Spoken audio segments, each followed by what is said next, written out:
রিসরার নবীন পল্লীর এক যুবক এক যুবতীকে শারীরিক ও মানসিক অত্যাচার করত এবং পরে আত্মহত্যার প্ররোচনা অভিযোগ যুবতীর মায়ের। মৃত যুবতীর নাম পূর্বিতা দাস। বাড়ি উত্তরপাড়ার 12 নম্বর ওয়ার্ডে। রিসরার নবীন পল্লীর এলাকার যুবক ঋষি উপাধ্যায় এর সঙ্গে 3 মাসের সম্পর্ক যুবতীর। এরপর গত 6ই জুন বাড়িতে ডেকে নিয়ে গিয়ে ঋষি এবং তার পরিবারের লোকজন সহ এক বান্ধবী তার মেয়ের উপর মানসিক নির্যাতন চালায়। এর ফলেই মানসিকভাবে ভেঙে পড়ে পূর্বিতা। ঘটনার পর থেকে অবসাদে পড়ে যায় সেই যুবতী। পরবর্তী সময় 8ই জুন বারংবার ফোন করে মানসিক নির্যাতন চালায় অভিযুক্ত যুবক। কোনো পথ না দেখে ওইদিনই সন্ধ্যার পর যুবতী গলায় দড়ি দিয়ে আত্মহত্যা করে। অভিযুক্ত যুবক একাধিক সম্পর্কে জড়িত আছে যা নিয়ে পূর্বিতার সাথে বিবাদ হতো। যুবতীর মায়ের অভিযোগ বাবার টাকার জোরে যুবক বিভিন্ন কাণ্ড করত। মেয়েকে নানাভাবে অত্যাচার করে। সেই কারণেই মৃত্যু হয়েছে মেয়ের।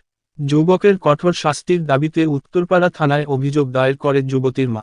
পুলিশ মায়ের অভিযোগের ভিত্তিতে অভিযুক্ত যুবককে গ্রেপ্তার করে আদালতে পেশ করে। ঋষি উপাধ্যায় আমার মেয়ের সঙ্গে একটা শারীরিক সম্পর্ক করেছে এবং নানারকমভাবে অত্যাচার করেছে। মেন্টালি আমার শারীরিকভাবে প্রচুর অত্যাচার করেছে।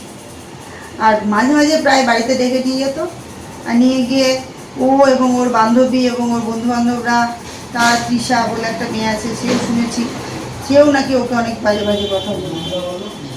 তো তারপর কি হলো ঘটনা? ও আমার 100% মানে ধারণা যে ওর ফোনে যে ওকে এত অত্যাচার করতো, এমনকি যেদিন ও সুইসাইডটা করে সেই দিনও ওকে বেশ আধ ঘন্টা 1 ঘন্টা আগে এত ফোনে অত্যাচার, মানে উল্টো পাল্টা কথা এবং নানাভাবে প্ররোচনা দিয়ে ওই জন্য আমার মেয়েটা চলে গেল। কি চাইছেন এখন?